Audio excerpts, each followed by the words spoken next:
of the Cessna jets with their wealthy business travelers, as well as the commercial 747s shuttling assorted passengers through the friendly skies.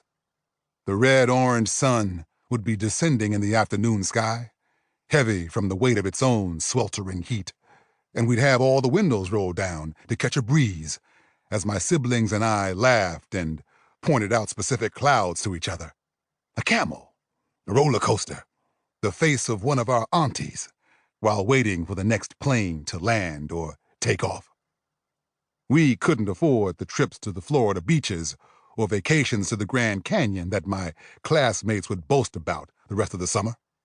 But we had the next best thing, stimulating our imaginations more than any visit to Disneyland, driving up that hill by the airport before or sometimes after dinner from time to time.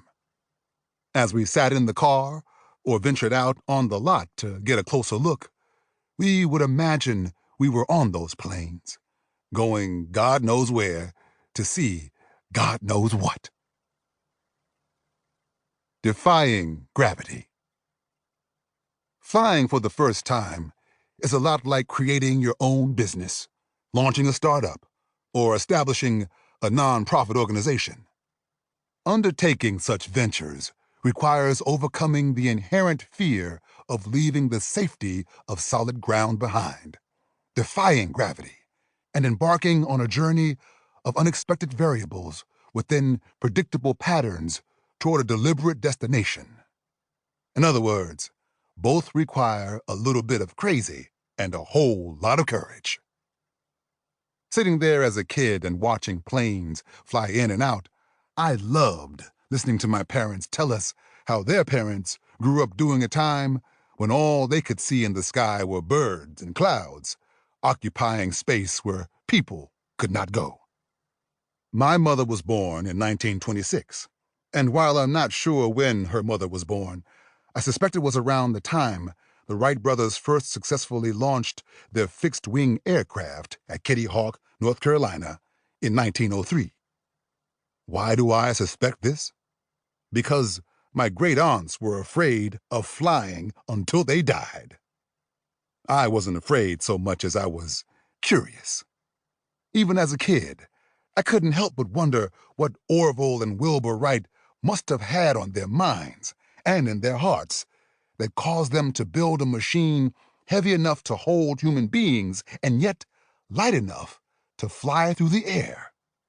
What compelled them to utilize scrap materials from a bicycle shop to build wings that would forever change the world? What drove them to try and fail and try some more and to keep trying time and time again even when the wind was against them?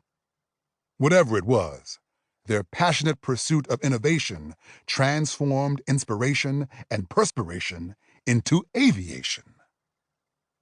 The Wright brothers knew the laws of gravity worked against them. They knew that people thought they were crazy for even trying to create a flying machine that could soar through the skies above everyone else. However, they defied the odds and gravity by refusing to give up until they discovered new laws, principles of aerodynamics that enabled a craft of a certain weight traveling at a certain velocity to gain momentum and catch flight. These pioneers of the skies created a new normal, a paradigm shift so life-changing that it transformed the way we travel, transact business, and conduct warfare.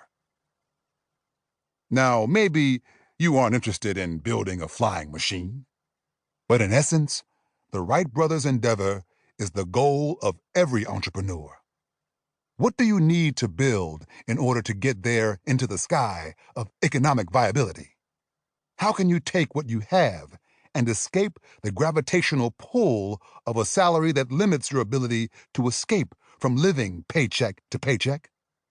At the end of the day, the same innovative, relentless tenacity that fueled the Wright brothers determines the direction of your own dreams. It is the power of one transformative belief held firmly in place, the daring idea that says, just because I haven't seen it modeled in my past doesn't mean that I cannot create something that changes.